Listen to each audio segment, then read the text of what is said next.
Estou aqui como o atual diretor alemão em presença do projeto Messila e cheguei à segunda-feira da semana passada e por isso todavia estou aclimatando-me e vivo em aclimação, por isso vai ser exitoso.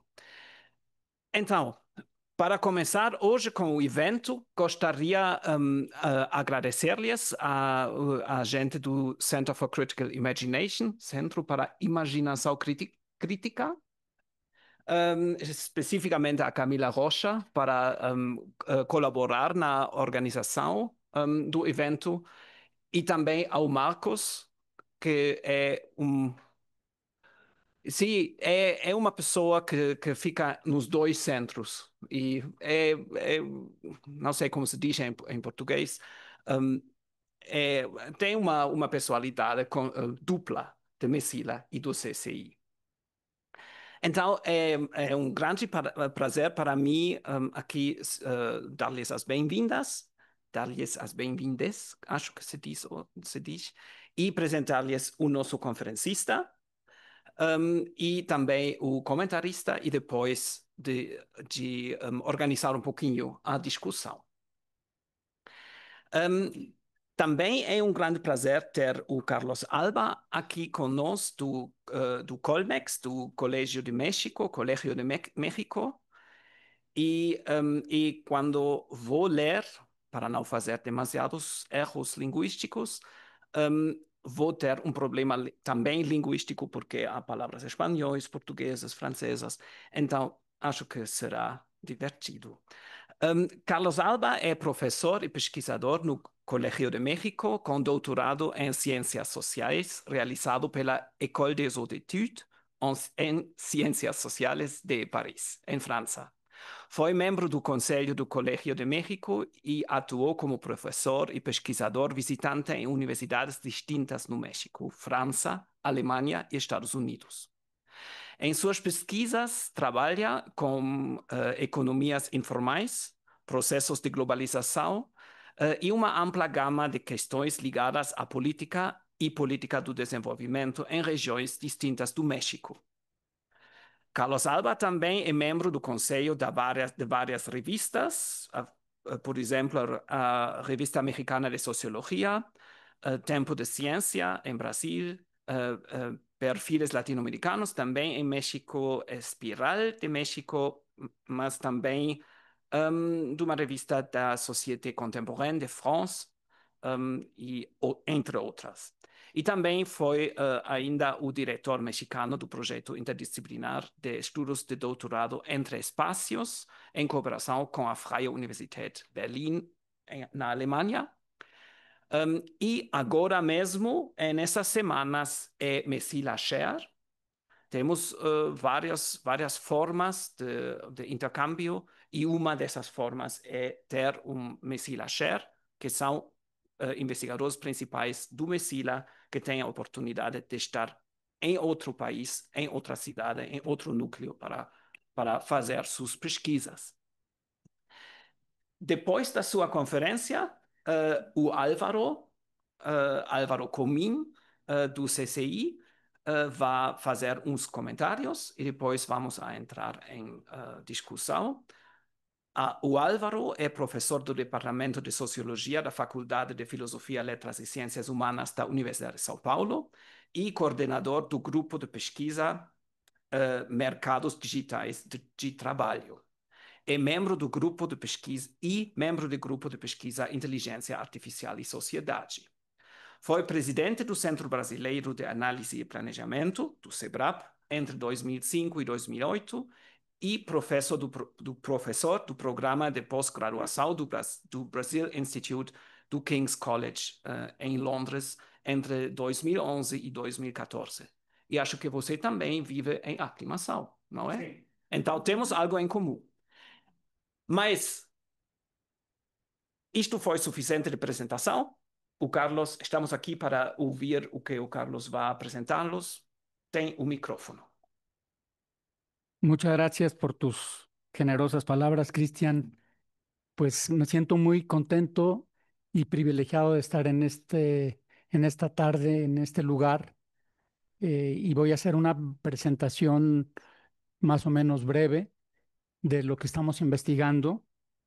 Eh, el tema, como ya vieron en el documento que les envié, es sobre el trabajo del futuro con derechos laborales, es decir, las personas entregadoras o repartidoras en plataformas digitales en la Ciudad de México. Es un trabajo no individual, sino es un trabajo en equipo. Es un equipo interdisciplinario que participó en esta investigación que voy a presentar. Es decir, participaron juristas, participaron economistas, sociólogos, politólogos, antropólogos, un grupo de 10 personas durante un par de años, y voy a presentarles un objetivo general que fue tratar de conocer quiénes son estas personas que trabajan en la economía digital, cuál es el perfil sociodemográfico y económico, y sobre todo cuáles son las condiciones laborales de estas personas que trabajan en plataformas. Todo esto con la idea de hacer una propuesta de iniciativa para una reforma laboral, y recomendaciones de política pública. Justificamos este estudio por la preeminencia que tiene actualmente el capitalismo de plataformas, que está en expansión, y por lo tanto es muy importante conocer directamente el tipo de trabajo que se prefigura para el futuro, sobre todo en periodos de escasez de fuentes de empleo. Este tipo de empleo, el estudio de estos empleos resulta relevante. Sobre todo lo vimos con la pandemia, que aceleró el trabajo en plataformas digitales y se ha convertido en el motor de muchas actividades de servicios comerciales, entrega de alimentos, venta minorista, transmisión de música y videos, etcétera, ¿no? Pero además, esta expansión ha generado un fuerte debate en gobiernos, en organizaciones internacionales, en el medio académico y en el sindicalismo, acerca de cómo deben de regularse estas relaciones entre el capital y trabajo cuando interviene esta nueva tecnología. Constatamos que se trata de un trabajo precario, al que le hace falta una regulación.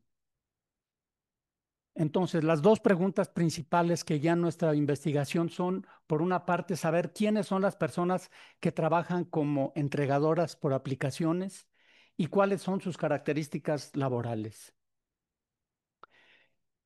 Nos acercamos al tema a través de un enfoque cuantitativo y cualitativo. El cuantitativo fue a través de una encuesta que se aplicó a 1,008 personas, con 1,008 cuestionarios, de la que voy a hablar un poquito después, y un análisis cualitativo. El cualitativo comenzó con un análisis del debate académico, las iniciativas legislativas y los fallos judiciales internacionales que existen en varios países.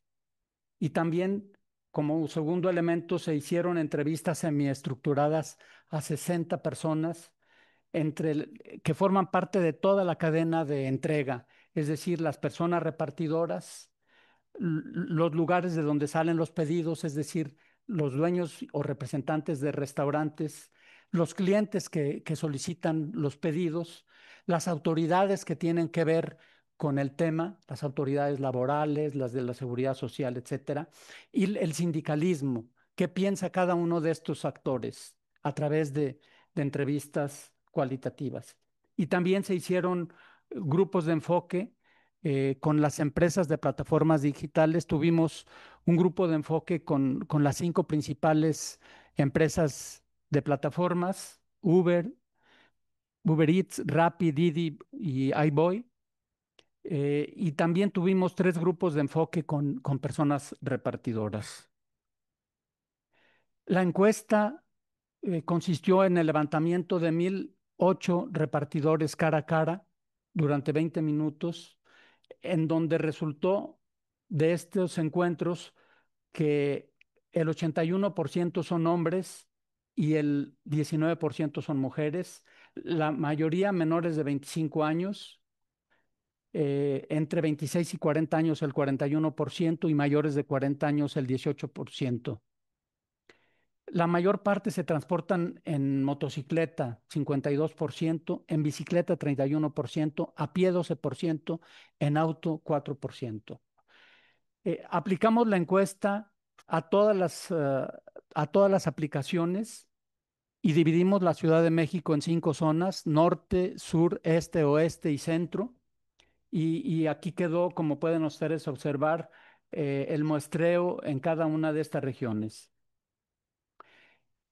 La estrategia de identificación de las personas repartidoras se dividió en 2 etapas. En la primera etapa utilizamos puntos de concentración, una serie de restaurantes, centros comerciales, en donde se concentraron los clústeres de negocios.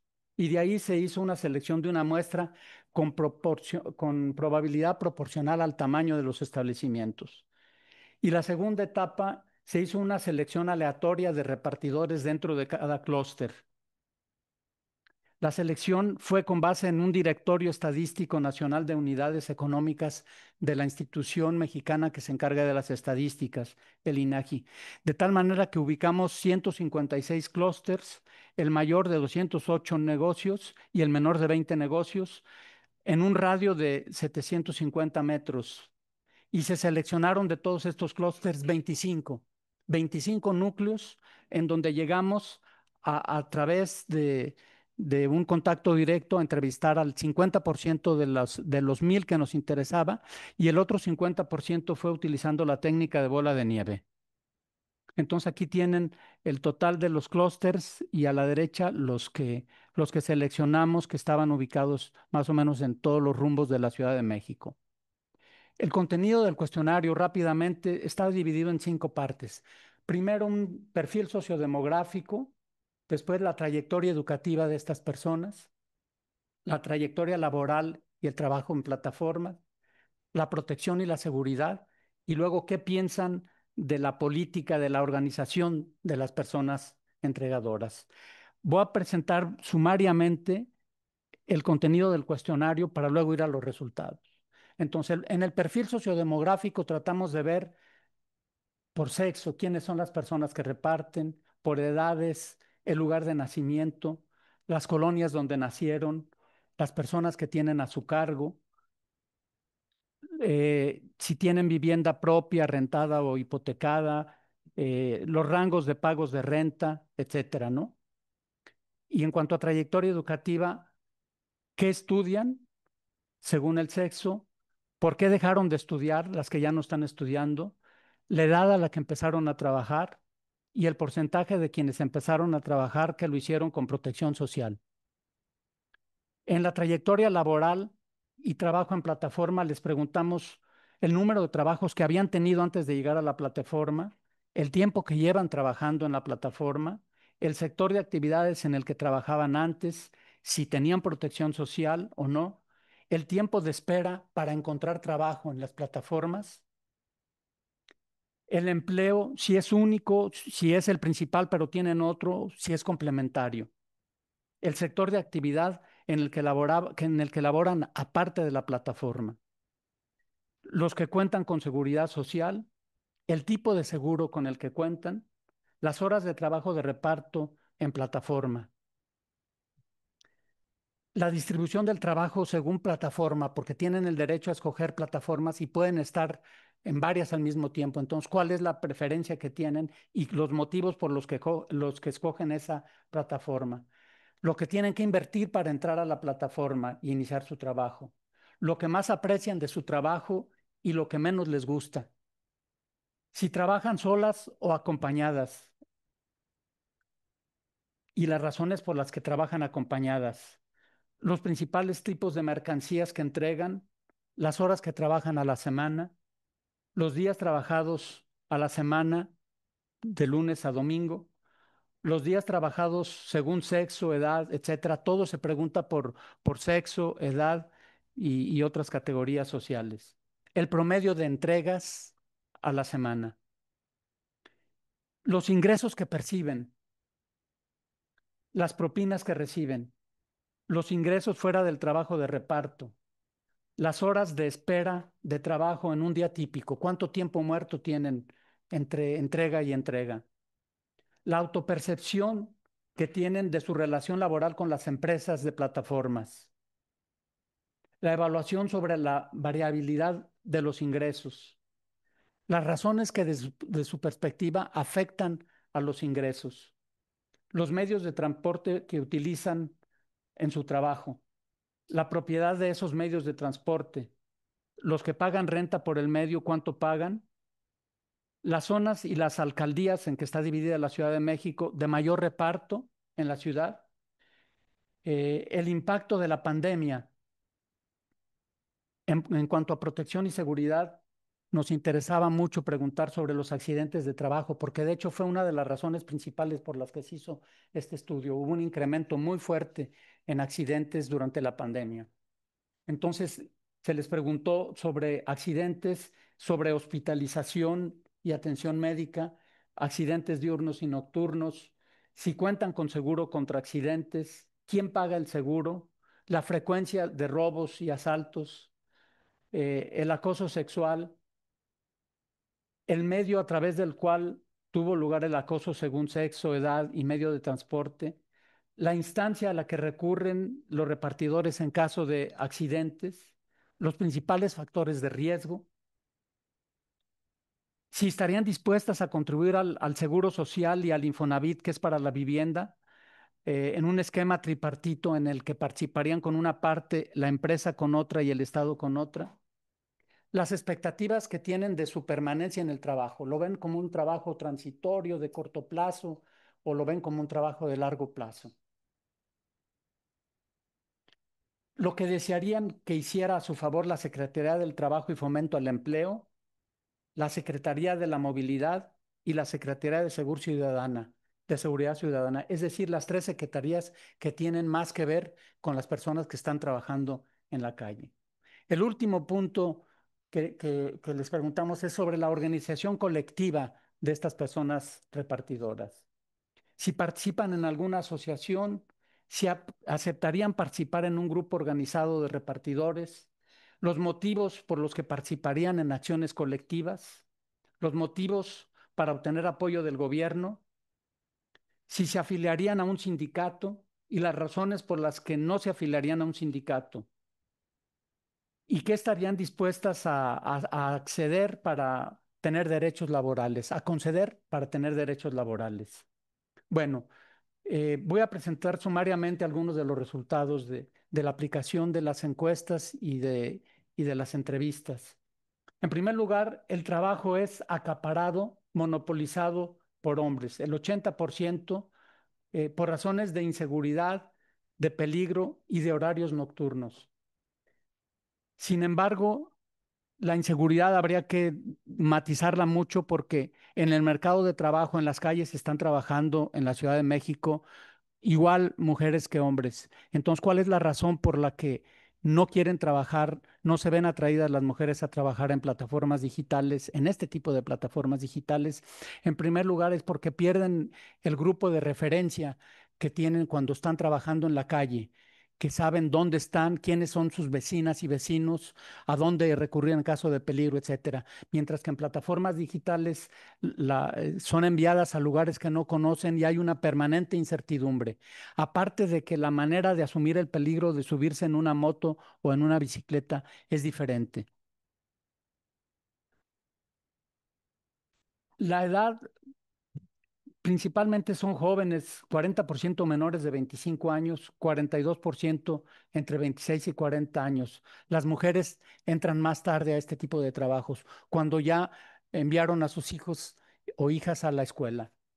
El lugar de nacimiento, contra lo que esperábamos, es principalmente en el Distrito Federal, es decir, en la Ciudad de México. En esto es distinto de otros países en donde hay una fuerte presencia de personas migrantes de Venezuela o de otros países. En México, casi todas las personas son de la Ciudad de México, de una serie de alcaldías de la Ciudad de México.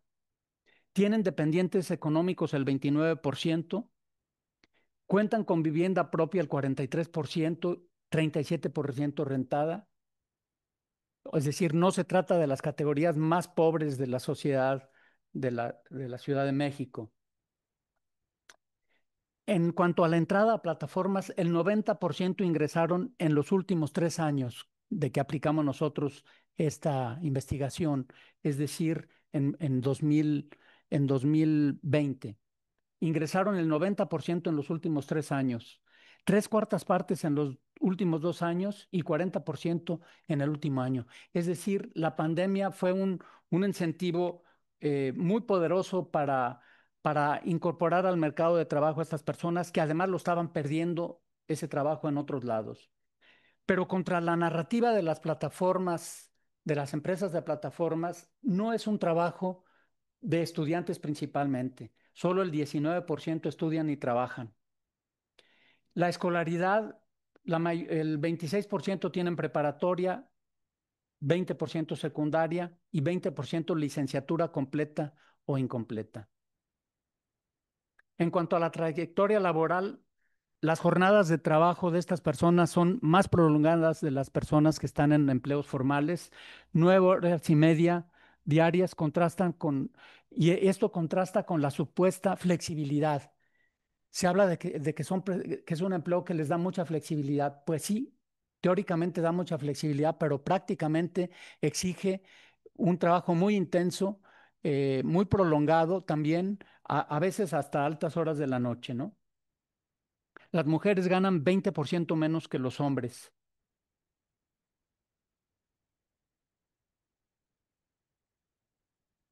En cuanto a riesgos de accidentes, la facilidad de acceso y la entrega con rapidez propician el uso de la motocicleta principalmente.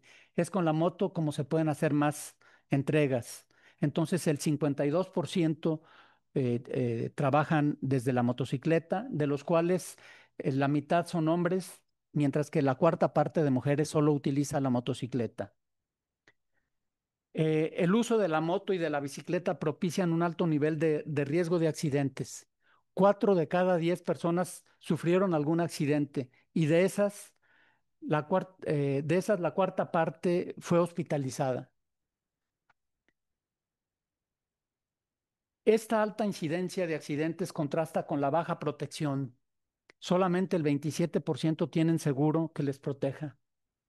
Además, ese seguro no proviene del empleo en plataformas, sino viene del seguro que les obligó el auto que compraron a crédito o porque la pareja tiene un seguro que les está protegiendo o por algún otro medio, pero no es un seguro que provenga de las empresas de plataformas.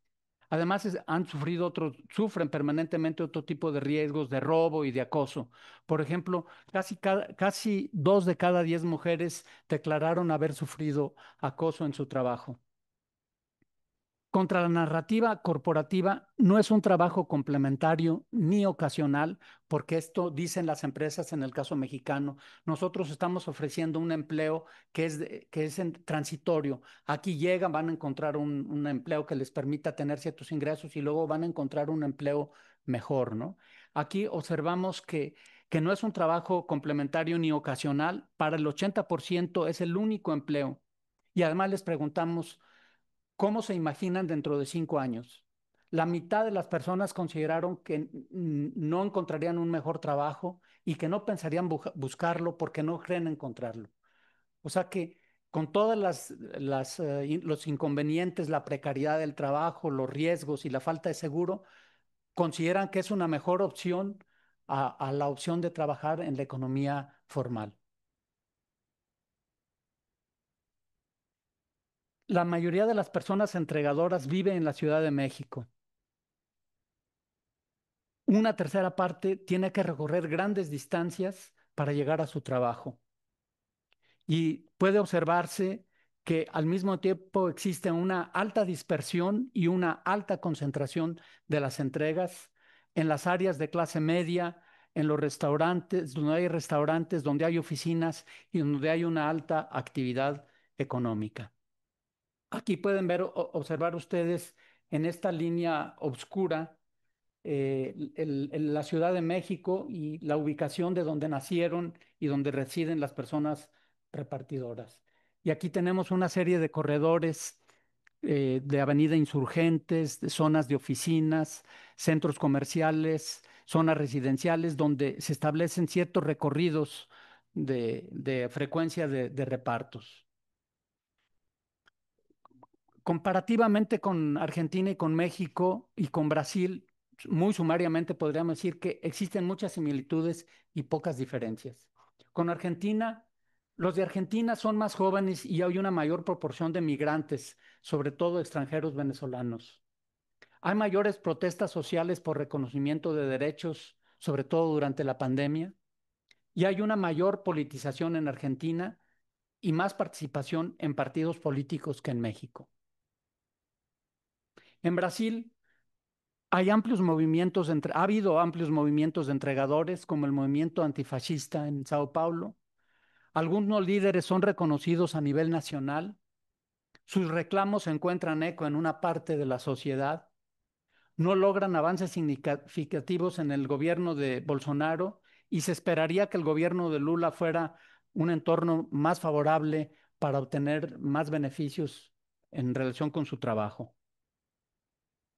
La entrega. Bueno, aquí quiero mostrarles cómo las personas que experimentaron algún incidente, mucho más hombres que mujeres, igual los robos, pero no el acoso sexual. Los principales factores de riesgo en la plataforma para las personas que trabajan en ella son, primer lugar, trabajar de noche; segundo lugar, entregas en zonas peligrosas; tercer lugar, riesgos de tránsito. El promedio de entregas realizadas por repartidor en plataformas, aquí se distribuye por días, son 73 entregas a la semana, en donde podrán ustedes observar que los fines de semana el promedio de entregas es superior a los otros días. La empresa premia y castiga dependiendo del grado de aceptación de los destinos a los que está enviando la plataforma. Los hombres son más castigados que las mujeres y el tipo de castigos es principalmente bloqueos por horas en el caso de las mujeres y también en el caso de los hombres, pero más en el de las mujeres, y también en el caso de los hombres bloqueos por días o de plano suspensión o desactivación en los dos casos, pero sobre todo en el de las mujeres.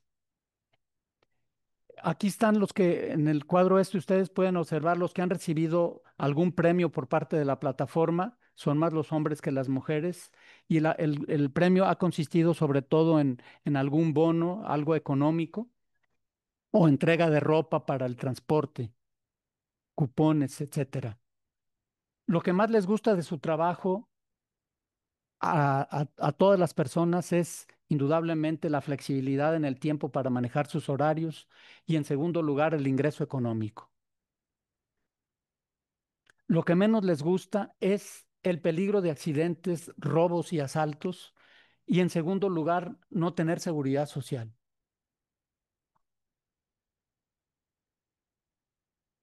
Casi dos de cada 10 personas son acompañadas en su trabajo, pero sobre todo las mujeres. Y esto es en razón son acompañadas por algún familiar y la mayoría es por razones de seguridad. Los ingresos y condiciones laborales en el trabajo en las plataformas digitales, aquí este dato me parece que es muy importante. Los ingresos promedio a la semana son de 2,227 pesos, aproximadamente 636 reales a la semana y $117, de los cuales la propina representa el 20%, tanto para hombres como para mujeres. ¿Cómo se perciben las personas repartidoras en la relación laboral? Observamos que menos del 20% se perciben como empleados o trabajadores subordinados a la plataforma. Es decir, bueno, aquí ha habido un cambio. Conforme pasó el tiempo, era un trabajo muy nuevo y se sentían primero muy independientes, muy autónomos. Después cambió este panorama, pero cuando nosotros le preguntamos, la mayoría se consideraba como independiente, como autoempleado. Hay grupos que están en contra que estuvieron, ya no están en contra, pero estuvieron en contra de la regulación laboral.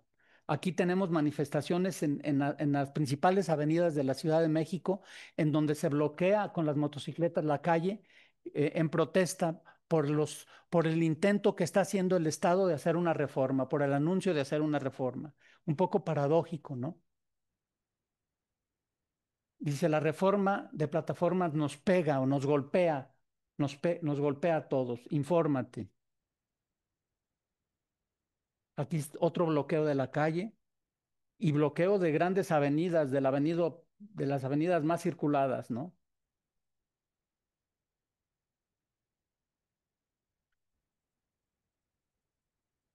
Lo que estarían las personas repartidoras dispuestas a dar para acceder a derechos laborales. Bueno, la mayoría trabajar en exclusividad para una aplicación, perder esa ventaja de estar en varias, o estar disponible un número de horas fijas a la semana. Razones por las que las personas repartidoras no se afiliarían a ningún sindicato o grupo organizado. Porque solo me exigirían cuotas y no cambiaría nada, dice la mayoría. Porque solo beneficiaría a los dirigentes y no tengo confianza. Porque la plataforma podría bloquearme. Los motivos por los que las personas repartidoras aceptarían unirse a un grupo organizado o emprender acciones para obtener apoyo, pues principalmente porque si el gobierno exige a las plataformas derechos laborales y también que el gobierno exija más transparencia a las plataformas, porque lo que les preocupa más es un algoritmo que les determina su vida, que les controla, que sabe dónde están exactamente, que les, que les premia, que les castiga, que les organiza todo su trabajo. Los motivos por los que las personas repartidoras aceptarían unirse a un grupo organizado y emprender acciones colectivas para obtener mejoras en las plataformas. Bueno, en primer lugar, mejorar la paga y otras condiciones de manera formal y reconocer o obtener derechos y prestaciones, y también para obtener seguridad y protección. Entrevistamos a los 6 tipos de personas que forman parte del complejo del reparto, las personas repartidoras, los representantes de empresas de plataformas, los dueños y representantes de restaurantes, las personas usuarias y clientes de los servicios, los sindicalistas y las organizaciones de la sociedad civil y las autoridades. La cuestión central de este trabajo es la laboralidad que dicen los juristas, es decir, si existe una relación de subordinación o realmente son personas independientes autónomas. Los argumentos de las plataformas que califican a las personas trabajadoras como socias y niegan la subordinación argumentan esto en función de que hay una libertad y flexibilidad en el uso del tiempo, que hay facilidad de acceso, pueden salir y entrar cuando quieran. No exigen exclusividad, pueden las personas estar en varias aplicaciones. Hay libertad de prestar el servicio de manera discontinua, perdón. Hay pocos requerimientos de calificación y pueden generar mejores ingresos en contextos de altos niveles de desempleo. Sin embargo, existe una subordinación jurídica y técnica, el acceso al trabajo y los criterios que deben cumplir, las formas de control y evaluación de las plataformas y los usuarios a través del algoritmo, las formas de sanción. La plataforma organiza la actividad, administra la cobranza y los pagos y fija la tarifa de servicio. Aunque existen rasgos de autonomía que generan ambigüedad en el tipo de vínculos y controversia entre especialistas, la legislación mexicana ha reconocido que existe una relación laboral, aunque el trabajo no sea exclusivo y no contenga todas las características típicas de la subordinación jurídica, como son los casos de trabajo a domicilio, el trabajo doméstico, el de los trabajadores agrícolas o el teletrabajo, ahora incluidos y protegidos como trabajos especiales. Las consecuencias de la desprotección laboral, pues en primer lugar tiene consecuencias no solo para las personas trabajadoras, sino para toda la sociedad. Los costos de la desprotección eludidos por los empresarios tendrían que ser pagados con los impuestos de la sociedad. Anula la intención de la legislación que busca establecer obligaciones a todos los empleadores para evitar la competencia desleal. El modelo de negocios basado en la elusión de los costos laborales toma ventaja frente a otros empleadores aún de la misma actividad. Por lo tanto, es necesario interpretar de manera flexible el concepto de la relación de trabajo, tomando en cuenta el modo en que se expresa la subordinación en las nuevas formas de organización del trabajo a través de aplicaciones digitales. En conclusión, el modelo de negocios basado en la ausencia de costos laborales no puede convertirse en una alternativa para generar empleos, trasladando a la sociedad la responsabilidad de proteger a los trabajadores colocados de esta manera en una situación de vulnerabilidad. La alternativa más adecuada es entender a la relación de trabajo subordinado de manera flexible, adaptándola a la realidad de las nuevas formas de organización del trabajo en la economía digital.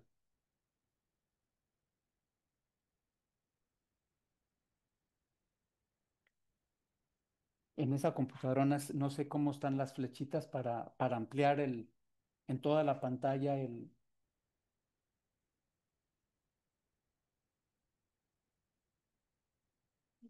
Ahí está ya. Gracias. Se examinaron las coincidencias y diferencias de las 7 iniciativas propuestas por los partidos políticos en México, el PRI, el PT, el PAN, el PRD y por Morena, ante el Congreso entre el 2018 y 2022, las cuales reconocen a las plataformas como empleadoras y proponen reconocer derechos laborales a las personas trabajadoras bajo ciertas condiciones, la mayoría de las cuales es a través de la creación de un capítulo especial en la Ley Federal del Trabajo. Se analizó la propuesta presentada ante la Secretaría del Trabajo y Protección Social por un conjunto de 25 colectivos de personas trabajadoras, conductoras y repartidoras a través de plataformas digitales en las que se propone la regulación del trabajo en plataformas, el reconocimiento de derechos laborales y el acceso a la seguridad social. A partir de estos análisis se concluye que existe un clima, cuando terminamos el estudio, que existe un clima propicio para avanzar hacia el reconocimiento de sus derechos laborales. Finalmente, se presentó una propuesta de iniciativa de reforma a la Ley Federal del Trabajo para regular el trabajo bajo demanda en empresas de plataformas digitales de ejecución local en México. Esta propuesta consiste en un nuevo capítulo de la Ley Federal del Trabajo, trabajo bajo demanda en empresas que administran plataformas digitales prestadoras de servicios. La reforma de la Ley Federal del Trabajo. El 1 de julio entró en vigor la ley que regula el trabajo en plataformas digitales y define qué son las plataformas digitales y quiénes son las personas que trabajan en ella. Aclara cuándo existe una relación laboral subordinada, fija las reglas para el reparto de utilidades, señala la instancia oficial que autorizará y registrará los contratos, define derechos y obligaciones de las personas empleadoras y empleadas, subraya la necesidad de observar una perspectiva de género y marca los compromisos de las instituciones gubernamentales ante estos trabajos. El día que arrancó esta reforma, la plataforma multimedia financiera y de negocios Bloomberg, proempresarial, declaró lo siguiente, que me parece muy importante para tratar de mostrar la descalificación desde el ángulo de las empresas de plataformas. México inicia con baja expectativa, dice Bloomberg, la afiliación de repartidores a la Seguridad Social. La Cámara Baja del Congreso de México aprobó el texto general de uno de los proyectos de reforma laboral más agresivos del mundo, que otorgaría derechos y beneficios adicionales a los trabajadores temporales empleados en aplicaciones digitales como Uber y Didi. Las claves de la reforma hasta ahora las veríamos del siguiente modo. Hasta agosto, es decir, un mes después, se habían acogido a la reforma 1.620.000 personas, de las cuales 620.000 de la Ciudad de México. La ley obliga a las personas ahora a inscribir a las personas trabajadoras al Seguro Social y cubrir sus cuotas patronales. Las personas que generen al menos un salario mínimo al mes, es decir, 80 reales, serán consideradas formalmente empleadas con acceso a seguridad social completa, servicios médicos, atención por maternidad, riesgos de trabajo, aguinaldo, utilidades, pensiones, ahorro para el retiro, es decir, las prestaciones que, aunque carezcan de muchos defectos, que tienen las personas que están en la economía formal. Quienes no alcancen el salario mínimo podrán afiliarse al Seguro Social en forma voluntaria para recibir protección contra accidentes de trabajo. Pues este es más o menos un resumen de este estudio sobre plataformas digitales y muchas gracias. Bom, boa tarde, agradeço muito o convite do Messila, agradeço Camila também por ter mediado o convite. É um prazer enorme estar aqui dividindo a mesa com o professor Carlos Alba. Além de tudo, num tema que eu também estou muito interessado e também estou estudando, então, enfim, é realmente uma oportunidade ótima. Bom, esse assunto é um assunto que está provocando controvérsias no planeta inteiro, né? Todos os países estão discutindo esse assunto e por isso mesmo ele é um tema muito interessante, um objeto muito interessante para estudos de natureza comparativa, né? Então essa experiência de trocar ideias entre pesquisadores de países diferentes é muito útil e todo mundo está experimentando, né? Em todos os países, acho que esse é um aspecto comum a praticamente todos os casos, são as controvérsias no plano jurídico. O que a gente observa, né, estudando os vários casos, é que em todos os países a própria a justiça do trabalho mesmo se encontra muito dividida. A gente encontra julgamentos numa direção ou noutra, convivendo, né, cortes de diferentes níveis, cortes de diferentes localidades dentro de um país, julgando em direção oposta, né? Há uma grande controvérsia em torno disso. E o eixo dessa controvérsia no plano jurídico, ele diz respeito à questão dessa dicotomia que está no coração de toda a legislação trabalhista, pelo menos no Ocidente, em todos os países da Europa, em todos os países aqui da América, inclusive os Estados Unidos, o Canadá. A legislação do trabalho divide o mundo entre dois tipos de trabalhadores, né? Os trabalhadores, as pessoas que trabalham em condições de subordinação e proposição à condição de autonomia. Então, toda a justiça do trabalho está amarrada nessa dicotomia fundamental e toda a controvérsia está em torno disso, né? Como a legislação, como o judiciário, ele não, em princípio, né, ele não cria leis, ele apenas interpreta leis. Os julgamentos da justiça eles têm sempre que fazer uma opção entre subordinação ou autonomia. E essa decisão ela tem consequências enormes, porque nas legislações trabalhistas, a condição de subordinação foi sendo, digamos, ela tem um conjunto enorme de direitos e de garantias associados, enquanto que a condição de trabalho autônomo não tem nenhum direito, em geral, né, as legislações trabalhistas nem sequer cobrem esse personagem, e na maioria dos países, essa condição de trabalhador autônomo, enfim, ela é objeto do Código Civil e não do Código do Trabalho, vamos dizer assim, né? Como se as pessoas, os trabalhadores autônomos, fossem realmente empresas independentes, fossem agentes econômicos independentes. Isso faz algum sentido no caso da Europa, por exemplo, onde o assalariamento se tornou uma forma amplamente dominante de relação de trabalho. Mas quando a gente olha para países como o México e o Brasil, isso é um grande problema, porque nós, na verdade, importamos esse direito do trabalho em uma boa medida, mas nos nossos países, a taxa de assalariamento nunca foi hegemônica, vamos dizer assim, né? A gente tem aí sempre alguma coisa entre um quarto, um terço da população operando fora dessa condição de trabalho. Isso cria, né, historicamente, nós temos um déficit, digamos, de proteção social e de reconhecimento de direitos imenso, né? E a discussão das plataformas, de uma certa maneira, ela acorda de novo a percepção pública para o fato de que a legislação do trabalho, de fato, não consegue cobrir uma parte enorme das pessoas que trabalham. Por isso, eu acho essa polêmica ela é muito importante. Quando a gente olha para o plano, sai do judiciário e olha para os legislativos, o que eu observo como tendência tem sido o contrário, né? Enquanto a justiça está presa nessa dicotomia, as iniciativas legislativas, em geral, elas vão no meio do caminho. Elas começam a criar personagens que estão entre a subordinação e a autonomia. Mesmo nos casos em que há um reconhecimento genérico da condição de subordinação, né? A legislação mexicana, assim como a legislação espanhola, por exemplo, ela tem essa característica de reconhecer direitos para os trabalhadores desde que. No caso da Espanha, desde que os trabalhadores cumpram jornadas de período integral. No caso do México, desde que eles tenham uma remuneração mensal que atinja um salário mínimo, né?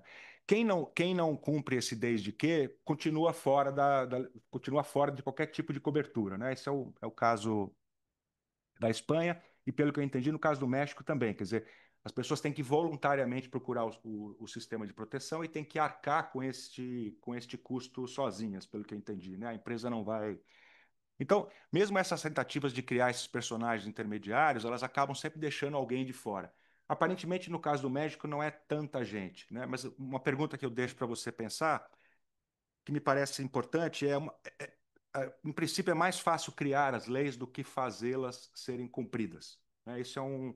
O caso da Espanha também é muito eloquente a esse respeito. A Espanha criou uma lei muito ampla em 2022, no final de 2022, reconhecendo a condição de subordinação desses trabalhadores e conferindo uma série de direitos que estão no Código de Trabalho da Espanha.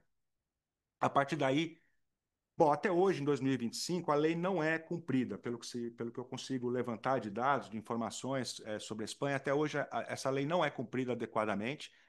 E um caso que aconteceu muito na Espanha foi as plataformas mudarem o algoritmo para impedir que os trabalhadores consigam cumprir uma jornada completa todos os dias, por exemplo, né? Então, queria ouvir um pouco você sobre isso. Quer dizer, uma coisa é criar a lei, outra coisa é fazê-la ser cumprida e fiscalizar. Quer dizer, não há, nem no caso espanhol, aparentemente no caso mexicano também, não há muitos detalhes sobre isso, né? Uma característica que é muito central nas plataformas é a intransparência. As plataformas são, de um modo geral, muito intransparentes. Ninguém tem dados precisos sobre quantas pessoas trabalham, quantas horas elas trabalham, quantas elas ganham, acidente, nada disso, né? As informações que a gente tem, elas vêm sempre de fora, de outras fontes, né? Aliás, por isso o seu trabalho é tão importante, Carlos, porque a gente tem, no fundo, nessa área do trabalho, a gente se acostumou por décadas, né, a se apoiar muito nos famosos surveys de emprego, né, nas pesquisas nacionais de emprego, que sempre foi o nosso chão sólido, assim, né? E essa nova realidade do trabalho em plataformas, ela escapa completamente às estatísticas de emprego. Nenhum país consegue, nem os Estados Unidos tentaram, vários países tentaram introduzir nos seus surveys nacionais de emprego perguntas específicas para capturar informações sobre essas pessoas e não se consegue, por N razões. E veja, o caso de motoristas de entregadores e de motoristas são os mais evidentes, os mais visíveis, os mais públicos, né? Não estou nem falando, se a gente fosse pensar no trabalho digital em plataformas, por exemplo, aí realmente a gente está completamente no escuro, né? A gente não tem a menor ideia do que seja. E tem muita gente, provavelmente muito mais gente realizando trabalhos digitais do que fazendo entregas de comida, por exemplo, né? Então, sei lá, gostaria de ouvir também um pouco sua opinião sobre isso. Se há iniciativas no México, se você tem acompanhado iniciativas na direção também de incluir esses trabalhadores de plataformas digitais, por exemplo, nesses sistemas de regulação. Isso é importante. Tem um aspecto no trabalho do Carlos e da equipe deles que é muito, que infelizmente não foi tratado no artigo, mas então eu queria te ouvir falar, porque esse setor da entrega de alimentos, de entrega de comida, ele é, como você observa no paper, composto por quatro pontas. Ele não é um triângulo, né? Ele é um quadrado que envolve a plataforma, envolve o entregador, envolve o restaurante e envolve o cliente.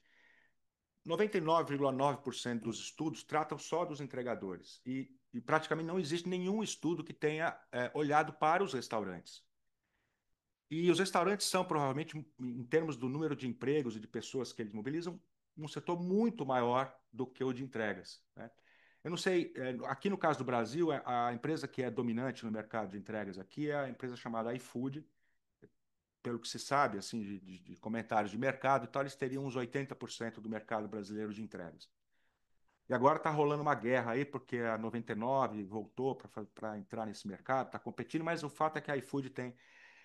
E o iFood, se você ouve o CEO do iFood falando, ele diz assim: o nosso business não é a entrega, o nosso business é o restaurante, os nossos clientes de verdade são os restaurantes.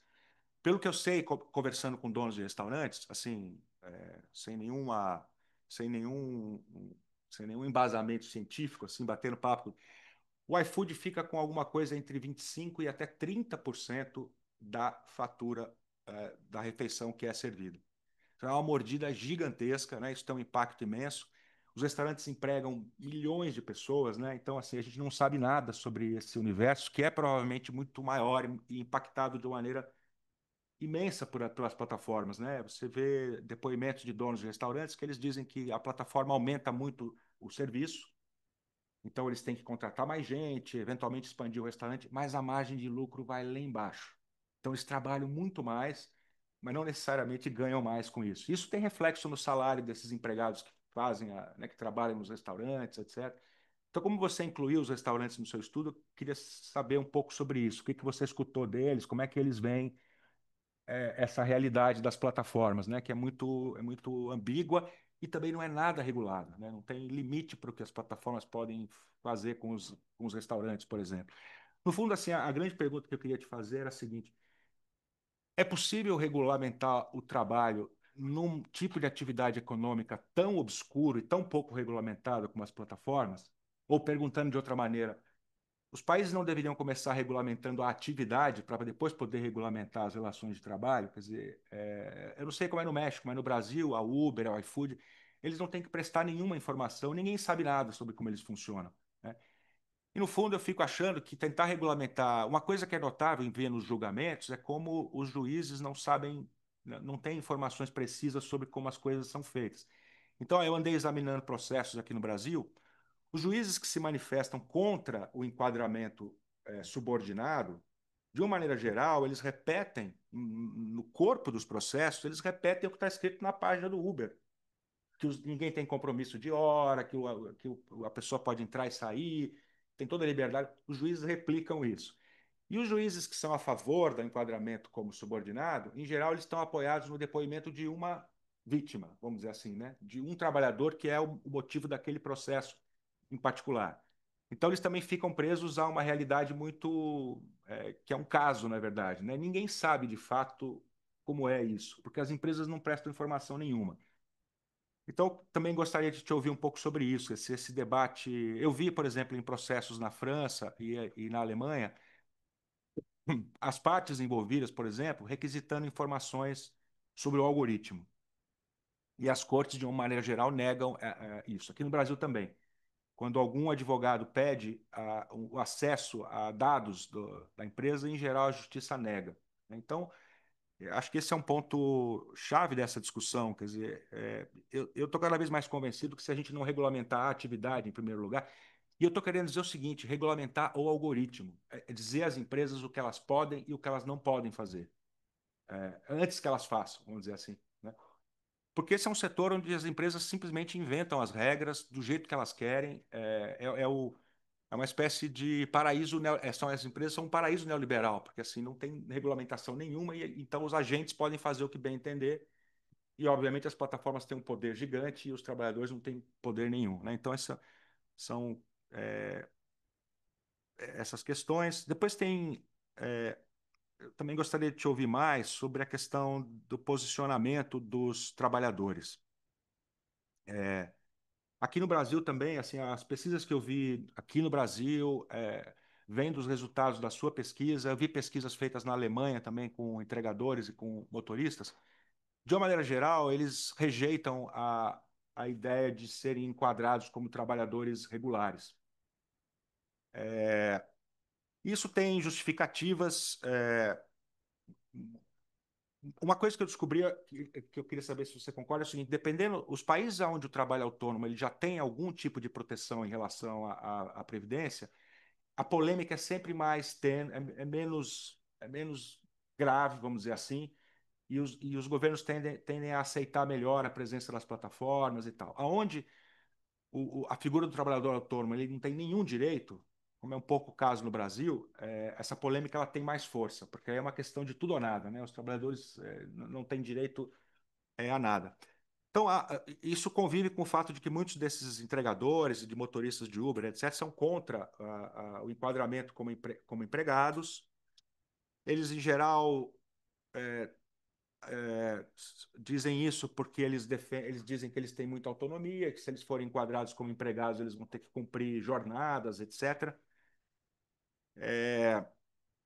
Mas também tem muito argumento de que eles não querem pagar impostos, né? Tem uma certa rejeição do Estado, dos sindicatos, dessas coisas todas, né? E há também uma espécie de discurso, eu diria, na literatura sobre o tema, que associa neoliberalismo e essa atitude dos trabalhadores, né? Como se eles portassem, digamos, uma espécie de consciência neoliberal e muito alinhada com a direita. Aqui no Brasil, em particular, se associa muito esses trabalhadores com o voto e uma preferência pela direita e pela direita mais extrema, vamos dizer assim. Queria saber se você percebe isso no público que você entrevistou, se há algum tipo de inclinação eleitoral ou política mais clara que poderia estar associada a esse comportamento mais arredio às leis, às regulamentações, etc. Enfim, se isso é lenda que a gente mesmo cria, né? Enfim, acho que essas são algumas questões assim para a gente conversar. No mais, tem muitas semelhanças mesmo, né, entre pensando no Brasil e lendo o seu paper, são mundos muito parecidos, né? Então, enfim, isso aí, mais ou menos isso, cara. Eu teria mais umas 300 coisas para falar, mas eu não quero monopolizar o debate aqui. Quizá en desorden con el tema de los restaurantes. De hecho, sí tenemos una parte de un estudio sobre los restaurantes. No está al mismo nivel que sobre las personas repartidoras, pero este es el trabajo resultado de esta investigación, el trabajo del futuro con derechos laborales. Y hay un capítulo en donde se habla de los restaurantes y la posición de los restaurantes ante estos trabajos. Y entrevistamos, por ejemplo, al presidente de la Cámara de Alimentos Condimentados, que es el que agrupa todos los restaurantes. Entonces, ellos no están de acuerdo con la incorporación a trabajadores. Dicen que o son independientes o se meten a trabajar en un restaurante directamente, pero no pueden ser al mismo tiempo repartidores asegurados y reconocidos como dependientes del restaurante. O sea, la posición de los restaurantes es en ese punto negativa al reconocimiento de la relación laboral, ¿no? De la subordinación. Dicen que no hay subordinación. Y, y esto de la subordinación tiene que ver también con muchas de las personas que son repartidoras. Hemos observado una evolución. Es un trabajo demasiado nuevo. La gente no tenía experiencia y conforme ha ido desarrollándose el trabajo, ahora la posición ha cambiado en sus actitudes ante el trabajo. Ahora hay más gente que lo considera como un trabajo subordinado que al principio. Al principio parecía que era muy independiente, ahora es mucho menos esa posición, ¿no? Otra cosa sobre la información que existe sobre las plataformas. Desde hace aproximadamente un año y medio, el gobierno obligó a las plataformas a retener un impuesto de las personas repartidoras. Es decir, que ahora el gobierno sí sabe cuántas personas están trabajando, porque la plataforma está obligada a entregarle un porcentaje, un 2% al SAT, al sistema de ahorro para el retiro de Hacienda, ¿no? Del Tesoro de México. Entonces, ahora hay mucho más información que antes era ocultada por las empresas de plataformas, ¿no?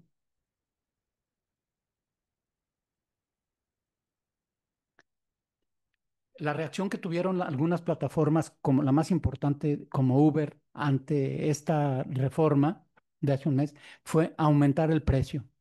O sea, transfirió el precio que tenía lo que tenía que pagar la plataforma por seguridad, lo incorporó al precio de la entrega. Entonces ahora es el cliente el que también va a estar pagando. Nuestra propuesta era de que el, el- la protección social debía ser entregada por una parte por la persona trabajadora, el Estado, la plataforma y el usuario. Todos los beneficiarios, o sea, cuatro partes, no tripartitas, sino cuatro partes, ¿no? La pregunta de hacer y cumplir la ley, pues tienes toda la razón, ¿no? Aquí está puesta la ley, ahorita hay un desconocimiento muy grande todavía, la gente no sabe cómo está el asunto de la ley.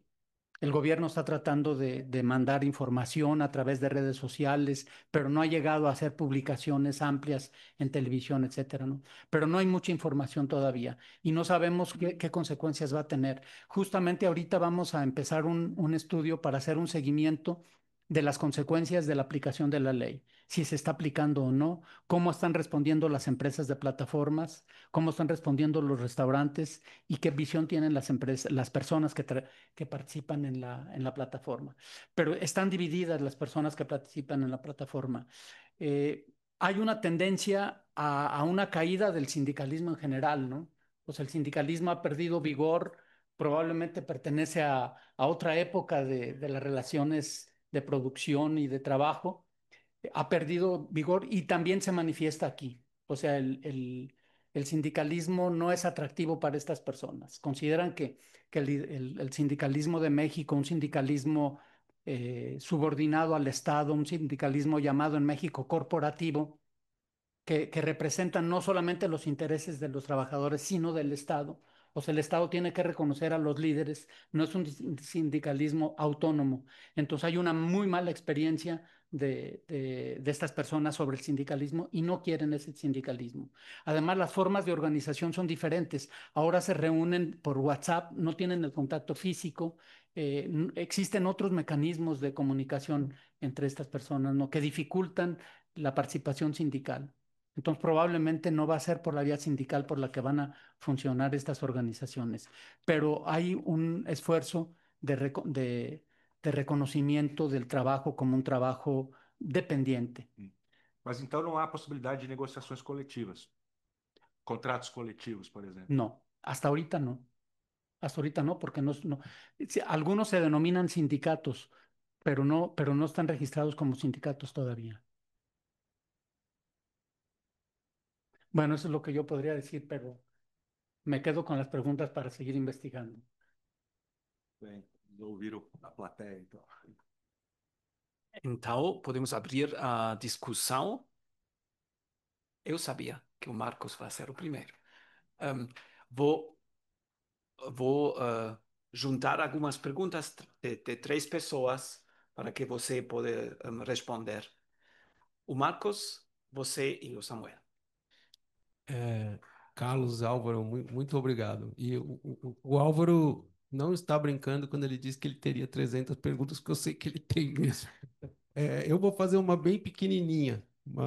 E a minha pergunta é a seguinte: nesse estudo, vocês perguntaram o que as pessoas faziam antes de trabalhar com aplicativo? Porque, claro, dá para ver aí que 40% tem menos de 25 anos, então provavelmente é a primeira ocupação que eles têm. Mas será tinha antes? E a sensação das pessoas é que elas tiveram uma caída, né? Um descenso social ou que tiveram um ascenso social? Qual é a sensação que tem? Obrigado.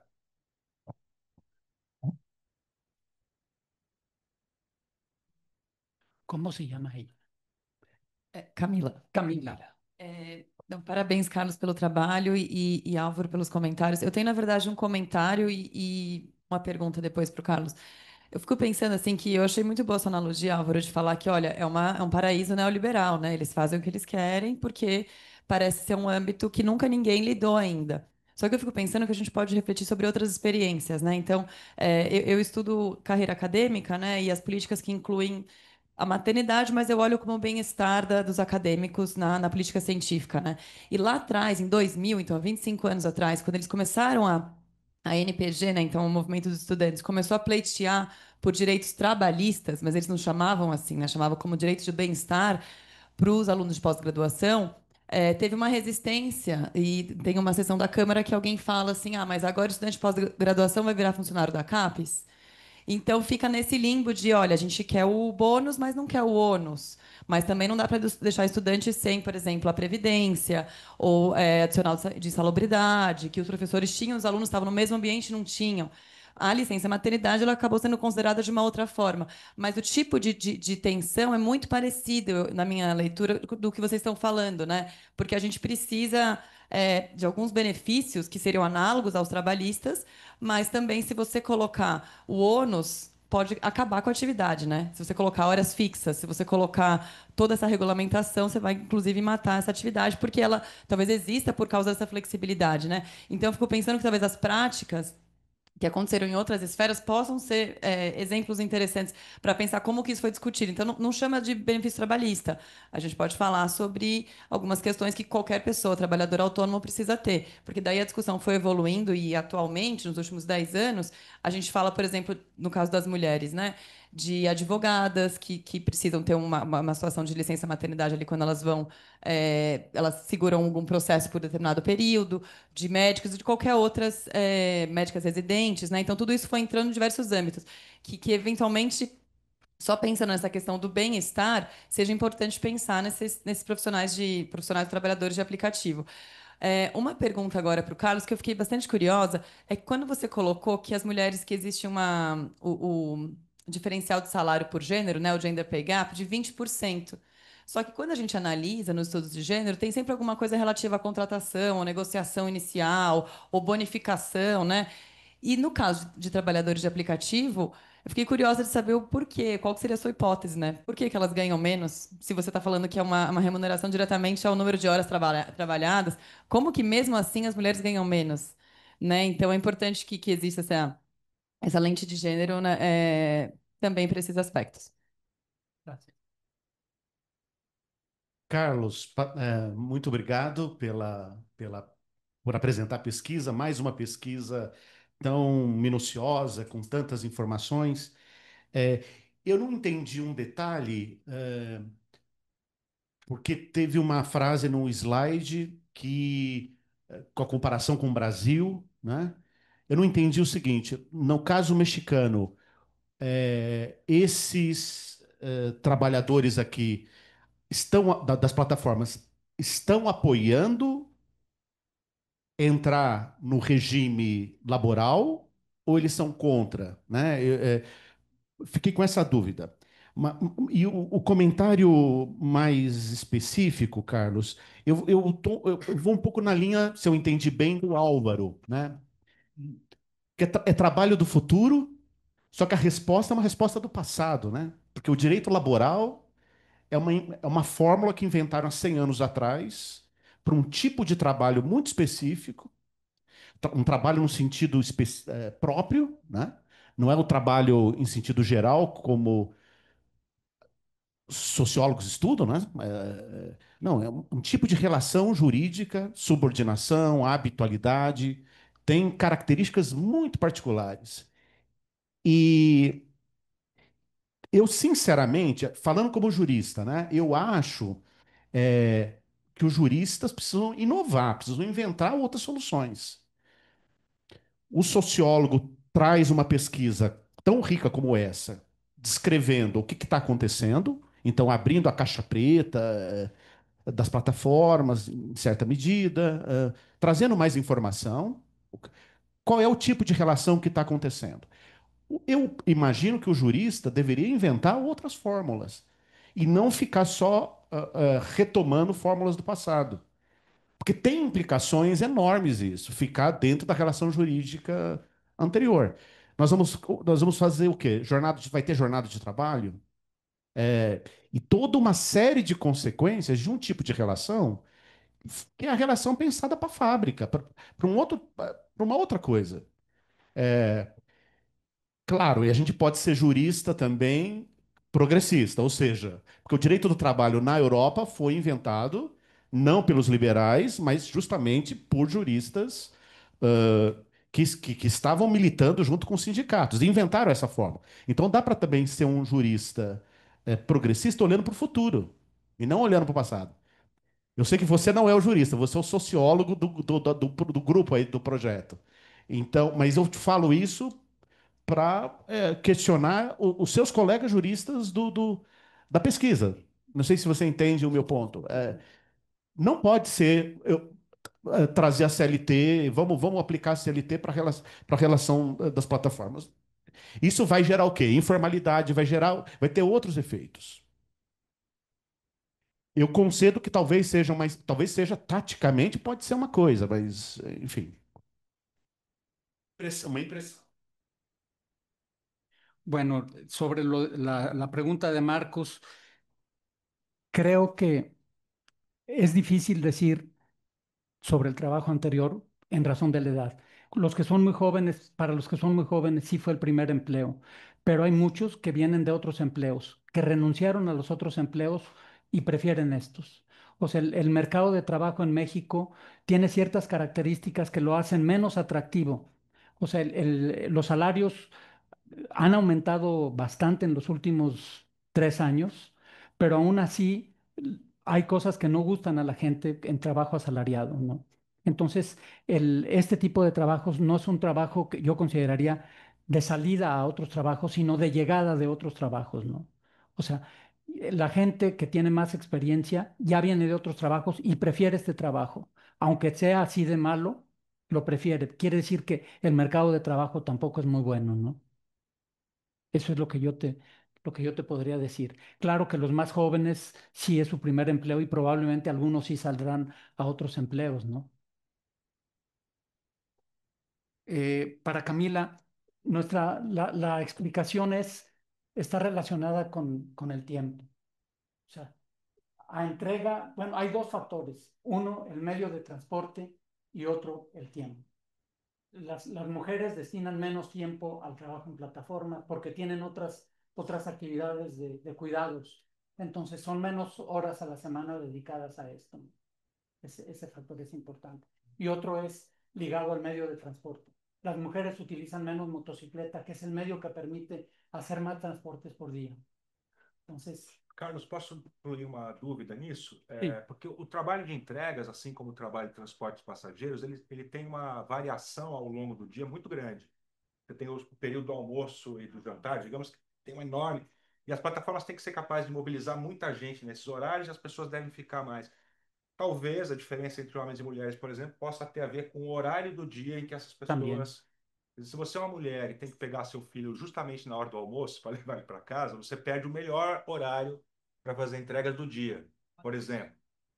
Ou logo cedo, quando as pessoas estão pedindo café da manhã, sei lá. Você chegar a Sí, captar sí, essa informação sí, de sí, essa variação ao sí, longo do dia?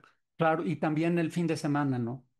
El uso del fin de semana. Están menos dispuestas a utilizar el domingo para trabajo en plataformas porque les interesa estar Então, con para quem sus vai hijas y sus trabalhar no hijos. domingo, Sí, provavelmente o sí, ganho é maior. así es. Pero debe haber otras razones adicionales, ¿no? Hay que buscar más, pero por lo menos ya estas tres posibilidades, ¿no? A própria plataforma pode discriminar, porque tem corridas melhores e piores, em termos né, do que sobra para o trabalhador. E, em geral, pelo que a gente sabe, o trabalhador que trabalha muito, todas as horas, etc., ele tem uma pontuação maior e ele tende a receber as melhores corridas. Se você faz só meio período na plataforma, você não tem prioridade nas boas corridas, por exemplo. Né? Deve ter. Sí, la plataforma castiga si no se siguen todos los pedidos y a toda hora o a todos los lugares, ¿no? Sí, y da buenas y malas rutas, dependiendo de muchas circunstancias, ¿no? Samuel,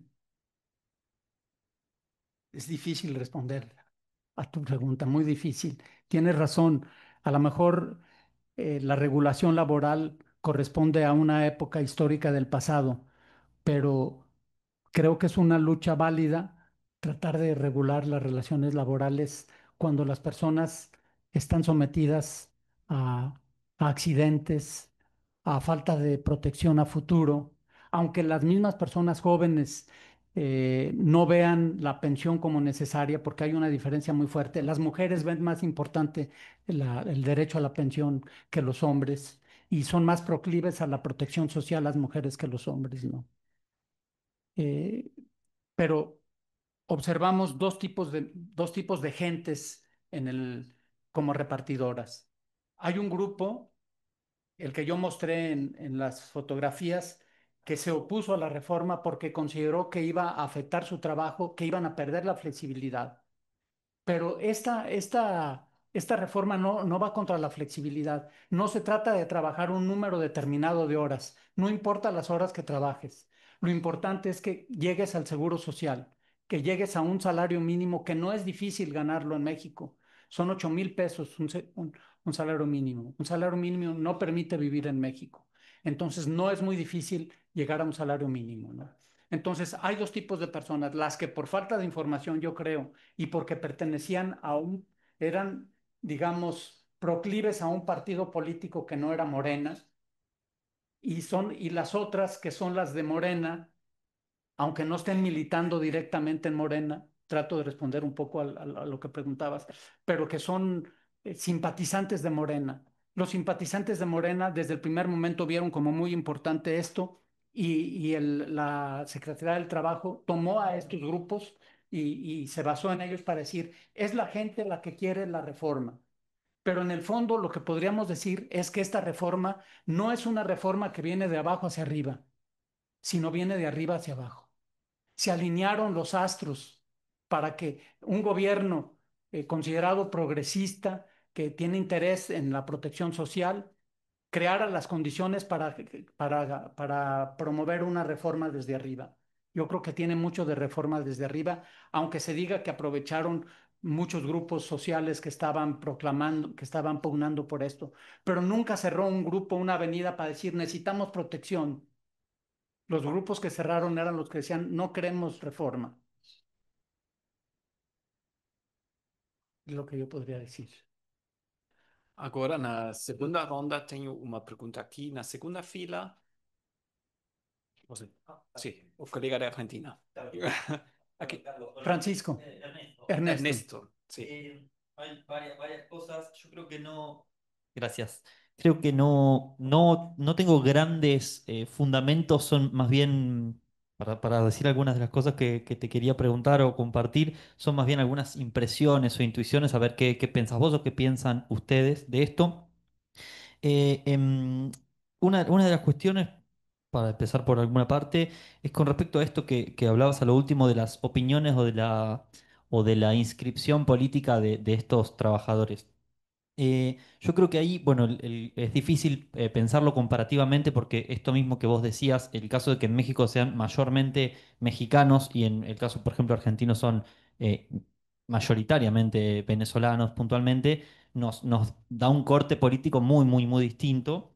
Pero desde un punto de vista más general, yo pensaba si no puede haber una relación entre esta cercanía con algunas opciones electorales de derecha en algunos países por parte de estos trabajadores, con el propio hecho más viejo incluso del trabajo en la calle y de las condiciones de el trabajo, un trabajo relacionado con el tránsito, relacionado con la seguridad. Pensaba en unos estudios viejos de sociología en Argentina, donde, por ejemplo, entrevistando taxistas, los taxistas reconocían en fragmentos de los gobiernos militares como el mejor momento del trabajo desde su perspectiva, ¿no? ¿Y con qué tenía que ver? Con la ausencia de protestas, de cortes de calle, con la disminución, al menos en su experiencia, de asaltos.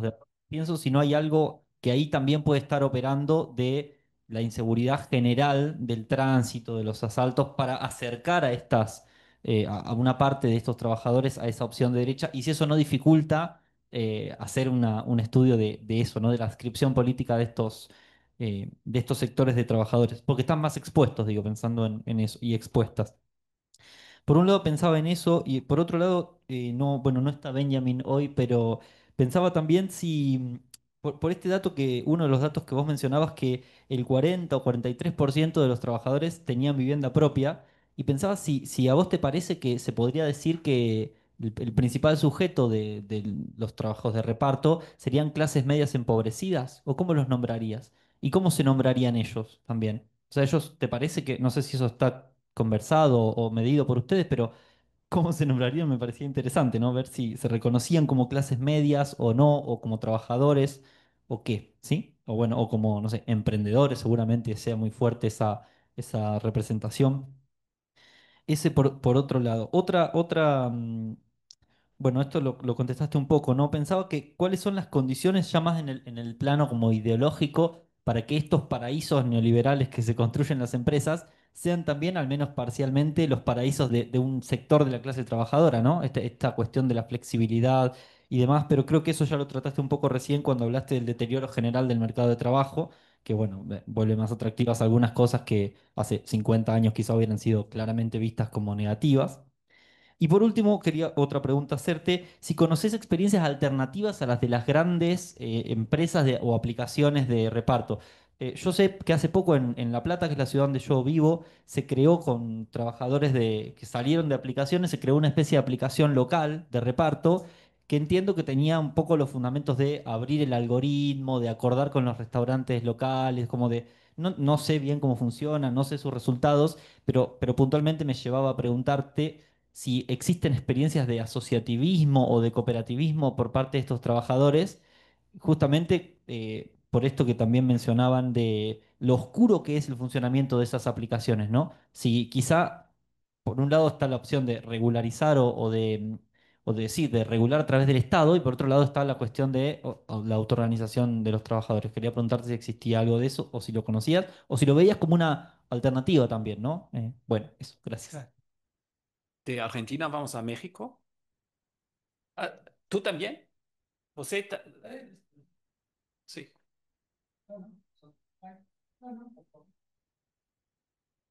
Boa tarde, meu nome é Renan. É, Obrigado pela exposição, Carlos. Eu tenho três perguntas para fazer. A primeira é, você mencionou, né, que tem 1 milhão e alguma coisa, né, de trabalhadores que nesse primeiro levantamento, no primeiro mês, foram identificados como trabalhadores no México. Já foram, nos meses subsequentes, em setembro, por exemplo, já tem um outro levantamento que tem alguma diferença nesse número? Ou você imagina que essa quantidade vai se manter estável? A segunda dúvida eu fiquei em relação à legislação em si, porque pelo que eu entendi, o reconhecimento do entregador como trabalhador implica no reconhecimento de direitos da Seguridade Social, né? Então, proteção contra acidente, essas coisas. Os direitos trabalhistas mais tradicionalmente conhecidos dessa forma, como pagamento de hora extra, férias, também estão dentro desses direitos que são reconhecidos ou não? São só direitos da Seguridade Social? E a terceira pergunta é, na pesquisa que você fez o levantamento com os entregadores, tem um número expressivo de pessoas que sofreram acidentes e até que chegaram a ser hospitalizadas. Vocês têm alguma estimativa do impacto que isso tem para a hospitalização dos trabalhadores, para a saúde e segurança deles, né, no geral dos motociclistas? Muchas gracias, Carlos. Yo tengo tres preguntas, comentarios de algunas cosas que ya se hablaron, pero la primera es que tú tienes un par de datos que, digamos, cuando hablas, o sea, y sería una pregunta un poco más amplia, si puedes, digamos, hablar un poco más del ingreso. Pusiste el ingreso promedio, pero no la distribución, los rangos. Si pudieras hablar si hay rangos de distribución del ingreso. Porque si el promedio está entre 6,000 y pico a 7,000 pesos mensuales, ¿no? Más o menos. 10,000 pesos. 10,000. Entonces, lo que va a pasar es que lo que vamos a tener, si ese es el promedio, vamos a tener un rango muy grande de personas que no pueden entrar en el proyecto de licitación, porque no cubren los 278 pesos diarios de, digamos, mínimo, del salario mínimo de Ciudad de México, ¿no? Por poner ejemplos de Ciudad de México nada más, que es en donde más tienes, bueno, donde hiciste el estudio y donde la afiliación ha sido la mayor, ¿no? Que es la otra cosa que es medio paradójica, ¿no? Habría que ver, a lo mejor en la Ciudad de México el ingreso es más alto que el promedio nacional y entonces ahí lo que tenemos es que hay una preferencia de los trabajadores por afiliarse a la nueva ley, precisamente porque, digamos, con eso cubren muchas cosas, ¿no? El segundo tema tiene que ver con el aspecto laboral. Y esta es una pregunta, ¿no? Más bien. En Estados Unidos ha habido muchas demandas colectivas de trabajadores de plataformas y de otros tipos de nuevos trabajos asociados con ellos, o como demandas colectivas para tratar de sindicalizarse, ¿no? Está el caso de Uber, hay muchos otros ejemplos, ¿no? Sería interesante ver si y la legislación mexicana ahora permite ese tipo de acción colectiva para sindicalizarse. La pregunta sería si se podría, digamos, promover una sindicalización por esa vía, ¿no? Con ese tipo de estrategia que se está llevando a cabo, por ejemplo, en algunas modalidades en Estados Unidos, ¿no? Esa sería la pregunta, como una alternativa precisamente a un tema en la cual si tú vas a estar dependiendo de la relación laboral con una plataforma o a lo mejor varios tienen con varios, mejor una acción colectiva y un sindicato que promueva eso, como lo hay en otro tipo de sindicatos en México, ¿no? Esa sería la segunda, ¿no? Y la tercera tiene más que ver con una pregunta, hablando de comparación entre distintas plataformas, es un tema de regulación, ¿no? El gobierno obviamente lo que quiere no es solo regular el trabajo, quiere meterle la mano a las plataformas, ¿no? Y la ley del trabajo es uno de los instrumentos con lo que está proponiendo esto, ¿no? El otro es la del impuesto obligatorio. Ya ha habido varias iniciativas del gobierno actual para tratar de someter a cierto tipo de regulación a estas plataformas y obtener información de ellas, pero no ha logrado realmente gran cosa en, en México hasta ahora, ¿no? La cuestión sería la siguiente, es decir, aquí entonces hay un tema, o sea, el gobierno sí tiene un interés por proteger al trabajador, pues es uno de los temas, pero en realidad lo que quiere es regular ese tipo de trabajo, ¿no? Esa sería mi interpretación, pero ¿cuál sería tu opinión de esto, no? Y un último punto derivado de todo esto es, para eso necesitaría tener más información de cómo están las plataformas. Si uno comparara, por ejemplo, el comportamiento de los trabajadores de plataforma Uber con estos, ¿qué podrías hablar tú del comportamiento de trabajadores en estos si es que tienes información? ¿Podría repetir esto último? Por ejemplo, los trabajadores de las plataformas de Uber o los de taxis. ¿Los de qué? Los de taxis y, digamos, y transporte privado, ¿no? Los servicios de transporte privado individualizado por automóviles, ¿no? Que hay algunos en la Ciudad de México y en México. Tienen también una serie de demandas, pero no se han expresado y no están en este tipo de esquema, me parece, ¿no? Pero si uno comparara, si tienes tu información, el comportamiento del trabajador de Uber contra el comportamiento del trabajador de las plataformas de entrega de, digamos, de restaurantes o de estos aplicativos, verías algunas diferencias.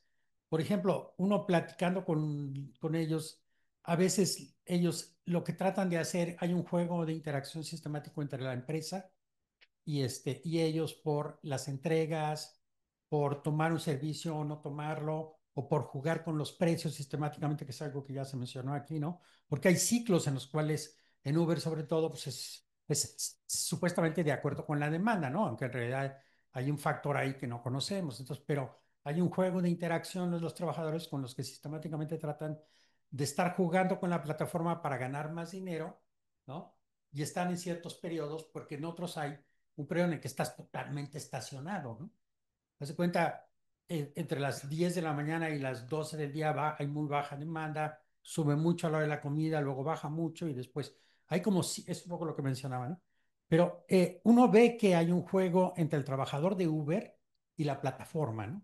Se da este mismo juego que tiene mucho que ver con un poco, yo espero una ganancia X durante el día y por lo tanto juego a que a las horas de mayor demanda voy a estar trabajando y en las otras puedo hacer otra cosa, en fin. No sé si se podría hablar un poco más de que eso es un poco el comportamiento dentro del trabajo en estas plataformas, ¿no? Carlos, posso só adicionar Por favor, adelante. A informação sobre ingresso, sobre renda, na verdade, ela embute o custo da operação do motociclista, por exemplo, ou não, porque essa é uma parte importante da história, né? Esse ingresso não é tudo que ele ganha, né? Uma parte ele gasta com a moto, com o exercício. E se for assim, quer dizer, por que cobrar uma porcentagem sobre toda a renda dele para contribuição ou imposto? Na verdade, a gente teria que ser capaz de separar o que é custo do que é salário de verdade, né? Se vocês abordaram isso também de alguma forma, eles têm consciência do quanto eles gastam para. Na minha lista tem uma pessoa a mais. Boa tarde, meu nome é Felipe. A primeira pergunta era parecida com o Álvaro. Pelo que eu entendi na lei trabalhista mexicana, agora, essa nova reforma, o, o trabalhador tem que procurar o governo e falar que atingiu ou não atingiu o salário mínimo, correto? Como ele calcula esse salário mínimo? É em cima do que a empresa paga para ele ou é descontado todos os seus gastos? Isso é uma eu posso abrir um aplicativo, eu ganhei muito mais do que um salário mínimo.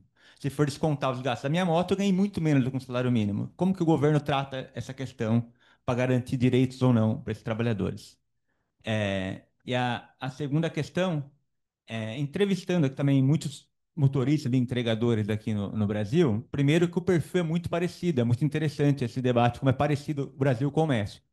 E há um debate muito grande sobre Enfim, acho que vem um pouco da trajetória profissional deles, que ou estavam em empregos formais muito precarizados, ou estavam em setores autônomos ou desempregados, que os direitos trabalhistas não melhorariam a condição de trabalho deles. Pelo contrário, piorariam. Então vai começar a descontar imposto e por aí vai. Então eu prefiro que o meu trabalho continue assim. E a saída para melhorar de vida seria, normalmente vem em duas fases. Eu quero receber mais pela minha corrida, então eu quero que o governo regulamente um valor do quilômetro rodado, ou eu quero que a plataforma receba menos do que ela cobra, então que o governo regulamente a taxa da plataforma. E eles falam que a partir disso eu consigo calcular minhas férias, meu 13º, minha viagem de fim de ano. Então, ganhando, quanto mais dinheiro eu ganhar, mais liberdade para mim conseguir também me auto-garantir os direitos trabalhistas. Então, acho que a principal reivindicação de entregadores daqui no Brasil envolve muito a questão das tarifas. Se isso aparece de algum jeito no México também, né, nas manifestações de entregadores. Yo creo que estas personas son, digamos, no son las gentes más pobres de la Ciudad de México, definitivamente, ¿no? Muchas pueden tener acceso a motocicleta, incluso a vehículo, y cuentan con casa propia, pero no quiere decir que tienen una gran casa, ¿no? En México hay muchas personas que tienen casa propia, pero que viven muy lejos, que hicieron la vivienda en autoconstrucción los fines de semana. Entonces, el indicador de casa propia hay que verlo con reservas, ¿no? No es un indicador de que es una persona de ingresos medios, por ejemplo, ¿no? Puede ser que tenga ingresos mucho más bajos que otras personas clase media que están rentando un departamento muy bien ubicado, ¿no? Entonces, yo diría eso, ¿no? Son clases, sí son clases medias empobrecidas, sectores populares, pero no los más pobres de la ciudad, ¿no? Eh, Tú también preguntaste sobre si había alternativas, o fue Álvaro, si había alternativas diferentes de organización. Creo que durante la pandemia hubo restaurantes que se organizaron para hacer sus propias plataformas digitales. Crearon, crearon mecanismos para no pasarle a Uber o a Didi el dinero, sino que se juntaron muchos restaurantes para hacer entregas a través de crearon sus propias plataformas. No sé si continuaron y permanecen todavía como plataformas, pero es un tema que vale la pena seguirle, ¿no? La pregunta de Renan sobre si hay, cómo habrá pasado, cómo ha evolucionado después del primer mes. No tenemos la información y yo tengo la impresión de que el gobierno metió a todas las personas que estaban registradas en Hacienda como los pasó a la formalidad, los pasó a la formalidad y no sabemos todavía cuántos van a permanecer efectivamente porque tienen un salario mínimo o como dice Arturo, muchos no podrán tener ese salario mínimo y disminuirá la cuota en el seguro social, ¿no? Pero para el gobierno es un gran logro pasar de la informalidad a la formalidad. Todas estas personas estaban en la informalidad, ¿no? Ahora entraron de pronto, de un mes para el otro, 1.200.000 a la formalidad, ¿no? Pues es una cifra impresionante. El gobierno no puede meter a la formalidad en ningún otro rubro. Aquí lo podía hacer porque a través de las plataformas los tiene agarrados, ¿no? Quieran o no quieran entrar a la formalidad, tienen que entrar o están a través del impuesto que está reteniéndoles la plataforma, ¿no? ¿Qué implica la seguridad social? La seguridad social para estas personas significa lo que para un trabajador asalariado, es decir, accidentes de trabajo, riesgos de trabajo, semana, día de descanso, jornada máxima, maternidad, eh, todas esas cosas, pensión, etcétera, ¿no?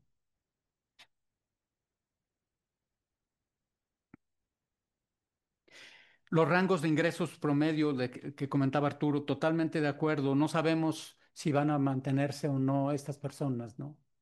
Hay muchas que no tienen ese nivel. Si el promedio son 10.000 pesos, puede ser que muchas tengan 5.000 o 3.000, porque le destinan también mucho menos trabajo a las plataformas, ¿no? Sobre la cuestión sindical a futuro, es una incógnita. No sabemos si va a ser una forma de representación de los intereses de las personas trabajadoras o no. Yo no descartaría que pueda avanzarse en eso.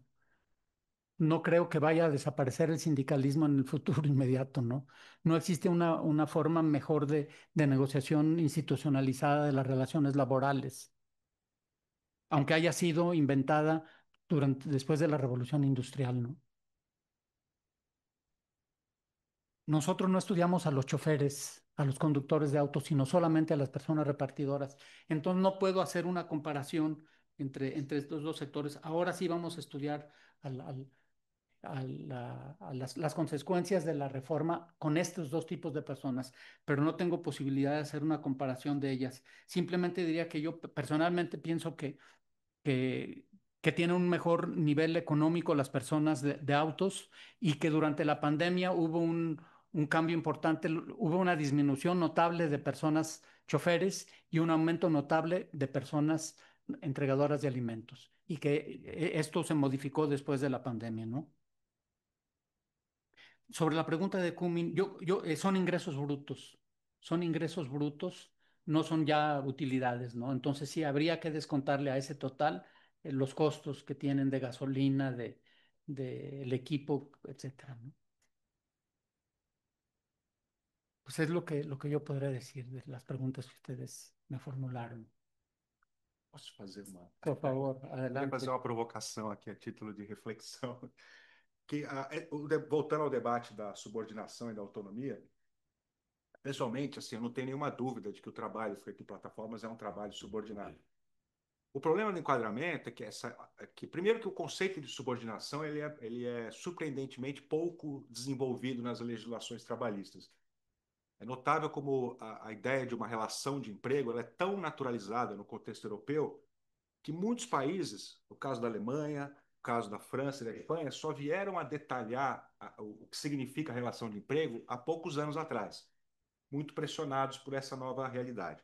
Mas o ponto que eu queria provocar de reflexão é o seguinte: reconhecer o trabalho como subordinado e regulamentá-lo como subordinado aponta na direção de reforçar o caráter subordinado desse trabalho, inclusive empurrando a empresa na direção de controlar mais, de ter uma jornada de trabalho.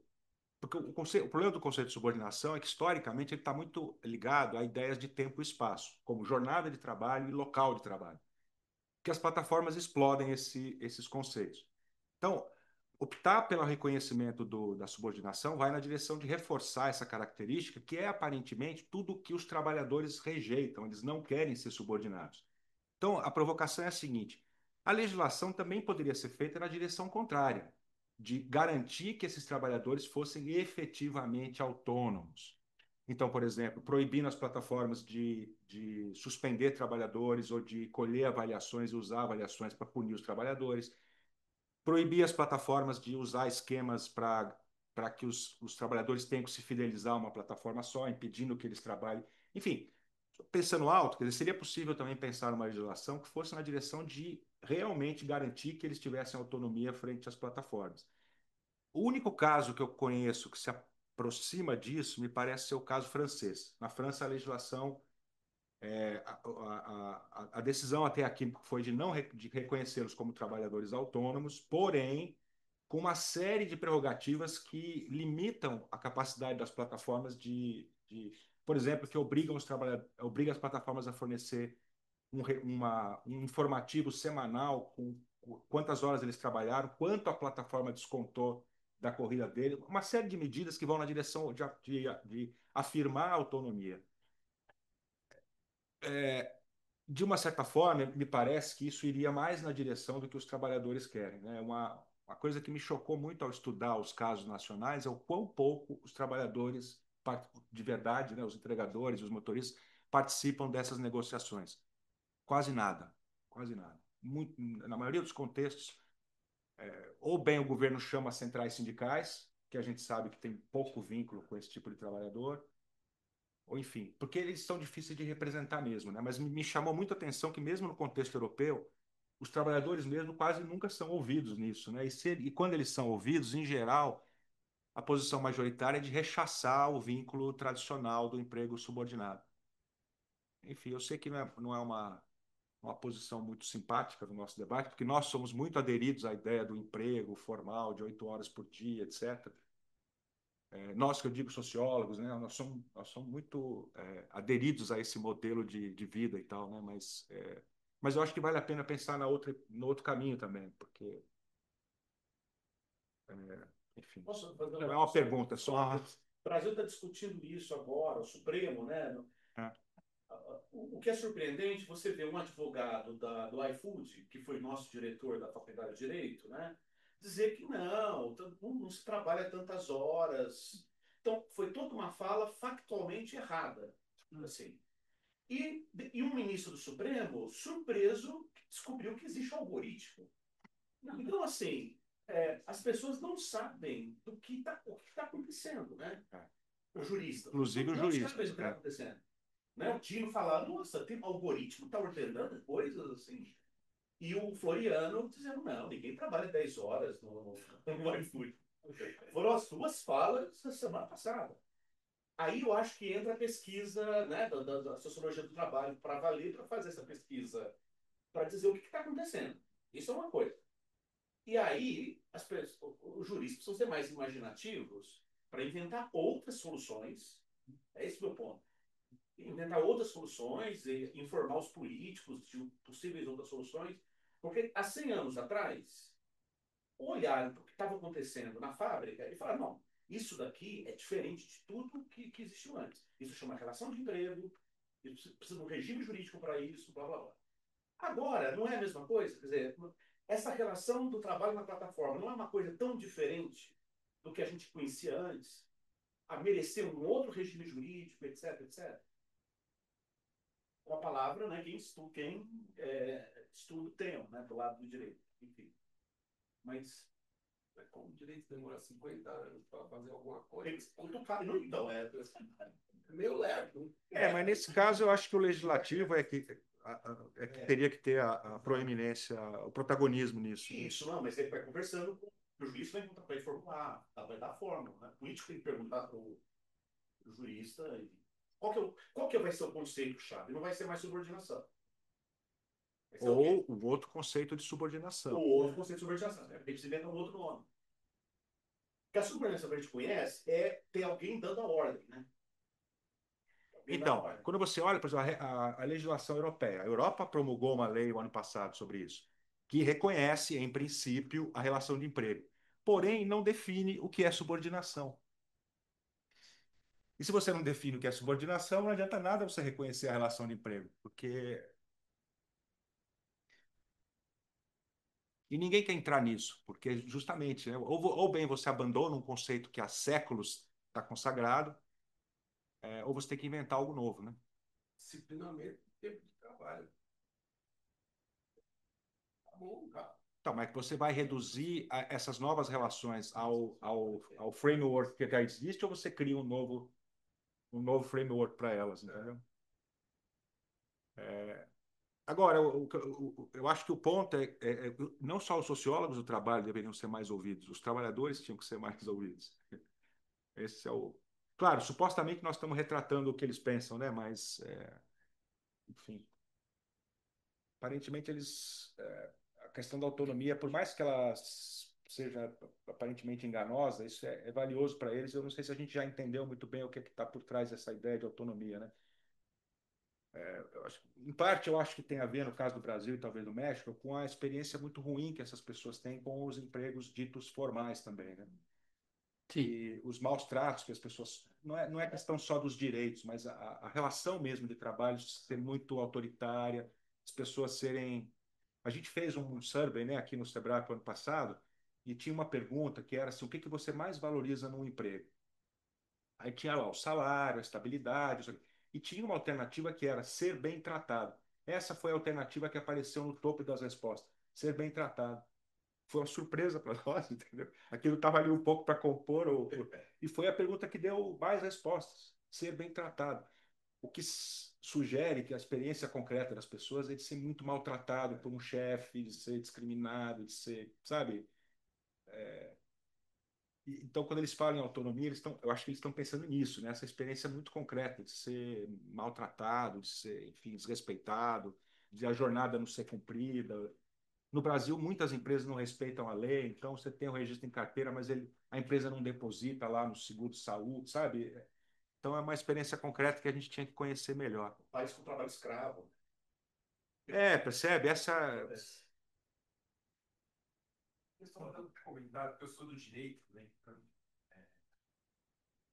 uma coisa que eu acho que é importante a gente lembrar, que assim, apesar da gente falar CLT de 1943, a gente lembra, parece que o Vargas está vindo com a CLT, né? Para regular o trabalho que a gente vê. Em 2011, a gente teve uma reforma no artigo 6º da CLT que equiparou a subordinação direta, essa que é dada, né, pelo carregado da empresa, pelo que é posto ali, com a subordinação emitida por forma telemática informacional. Então, assim, a gente já tem, no ordenamento jurídico brasileiro, alguma aproximação disso e antes mesmo das plataformas entrarem nesse debate. Mas o que eu queria falar disso é que eu participo, enfim, eu vi algumas dessas audiências públicas que aconteceram quando o governo federal mandou o PLP 12, né, para regular. E me parece que esse projeto de lei ele conseguiu ser consensualmente criticado por todo mundo, que ele não garantia relações de emprego para quem achava que tinha que ser empregado, mas o trabalhador olhava para aquilo e ele via que, na verdade, aquele projeto de lei estava só legalizando o que as empresas estavam fazendo sem elas mudarem nada. E os trabalhadores identificam que, apesar de eles quererem ser autônomos, eles são controlados. Eles estão seguindo a. Então, me parece que essas empresas, né, vocês falaram de paraíso neoliberal, eu diria que essas empresas elas são agentes econômicos delinquentes, que elas se negam a cumprir qualquer tipo de regulação. Vamos lembrar que a Uber, quando entra em São Paulo, ela se nega a recolher o ISS em São Paulo, porque ela dizia que era uma empresa holandesa. Então, ela não precisava recolher imposto no Brasil, porque ela não estava atuando aqui. E, enfim, ela vai mudando isso ao longo do tempo, né, conforme ela vai sendo extranjera. Mas as empresas elas também não estão topando garantir autonomia para os trabalhadores. Isso implica mudar a forma de organização da atividade econômica que elas desenvolvem, e elas não estão topando fazer isso. Né? E elas têm um lobby poderoso ali dentro do Congresso, né? Elas conseguem se articular muito melhor, né, para influir ali na legislação. Então, enfim, tem várias camadas aí dentro desse debate, né, que é complexo. É complexo. Os alemães, você sabe o que eles estão fazendo? Nunca. Não sabemos o que estamos fazendo. No caso das plataformas de transporte, do Uber, eles simplesmente fecharam a porta para eles. Mas aí não por razões trabalhistas, o processo não foi sobretudo por causa da legislação concorrencial. As companhias de táxi entraram com reclamação e a justiça deu ganho. E a Uber foi classificada na Alemanha como empresa de serviços de limusine. E é uma licença caríssima e os carros não podem, só podem pegar passageiro estando na base da empresa, você não pode pegar passageiro. Acabaram com o negócio. A Uber saiu, entrou, saiu, entrou. Porque ela fica lá hoje com uns meia dúzia de carros, porque ela tem a esperança de que via lobby, isso, aquilo, ela vai conseguir mudar a legislação, entendeu? Mas eles fecharam a porta. Mas aí eu acho, isso falando do transporte de passageiros, né? Mas a minha leitura disso é que a Europa não precisa de nada parecido com o Uber. Porque as cidades europeias são, comparadas com as nossas, elas são médio e pequeno porte, elas têm sistemas de transporte público excelentes, tem ônibus a noite inteira. Ninguém precisa do Uber nas cidades europeias. Aqui, ao contrário, né? O Uber entrou com uma força imensa, né? E está ocupando espaço porque o sistema de transporte coletivo é ruim e vem piorando nos últimos anos. Então, as pessoas vão. Agora, de entregas, já em relação aos serviços de entregas, a Europa foi muito receptiva. Em todos os países, esses serviços estão funcionando. Ou seja, na verdade, você já tinha esses serviços antes das plataformas, né? Na França, é super tradicional a coisa de restaurantes entregarem comida na casa das pessoas. Isso sempre existiu. Isso é necessário e E os países estão acomodando a legislação em torno disso. O único país que fez uma legislação muito dura contra plataformas de entrega foi a Espanha, mas a legislação não é cumprida. Simplesmente não é cumprida. Eu acho que esse é o principal problema de regular esse setor. Se você não regula a empresa e, no limite, não regula o algoritmo, regular o algoritmo não significa ir lá e estudar o algoritmo. Significa estabelecer parâmetros sobre o que eles podem e o que eles não podem fazer. Você dizer, olha, o algoritmo não pode ser usado para punir um trabalhador, por exemplo. Enfim, criar regras para isso.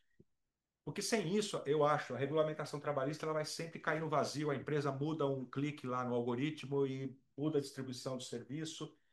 Isso aconteceu em Nova York, quando botaram o salário mínimo horário, eles começaram a desligar as pessoas antes delas concluírem uma hora de trabalho, ela ficava 20 minutos parada, piorou a situação para os trabalhadores, eles começaram a ficar pior, porque eles tinham que ficar umas horas parados, mesmo que houvesse demanda, para não caracterizar a relação.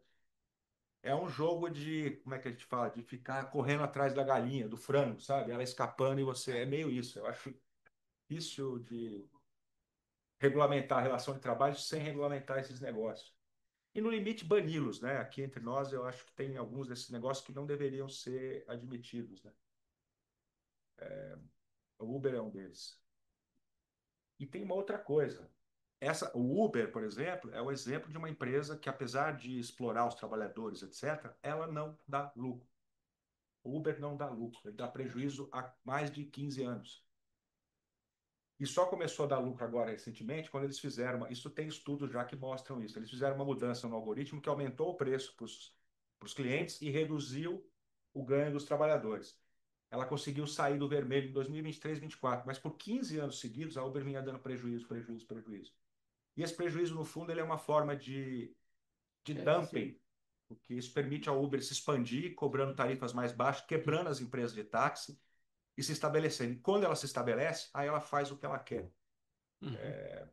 Então, esse é o tipo de negócio que simplesmente não se deveria permitir que ele prosperasse, tá certo? Por eso es lo interesante sería que los estados debían regular o sea, no solo es un tema laboral, es un tema de regulación. Isso, exatamente. El problema es que México lo que hizo es que por decreto creó la regulación después de la reforma laboral. Entonces metió al mercado formal a 1.200.000 trabajadores por decreto, o sea, no es que existiera. ¿Sí? No sabemos si ellos van a poder permanecer aquí. Es una cosa de una acción de Estado así fantasmagórica. Pero tampoco terminó regulando a las plataformas, que era la expectativa. Empezó por ir para cobrar impuestos y después empezó a regular prácticas.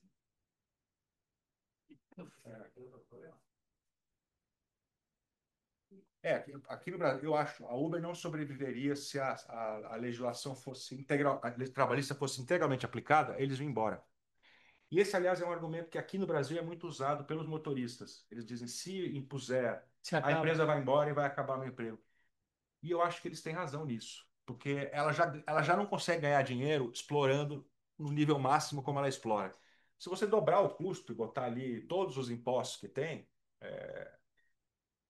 então, assim, eu acho que o negócio de plataformas pode continuar existindo, mas o modelo não pode ser um modelo capitalista de alto ganho, etc., porque a atividade em si não é lucrativa o suficiente para garantir a margem de lucro que uma empresa mega como a Uber espera e, ao mesmo tempo, pagar decentemente o trabalhador e pagar imposto e contribuir com a Previdência.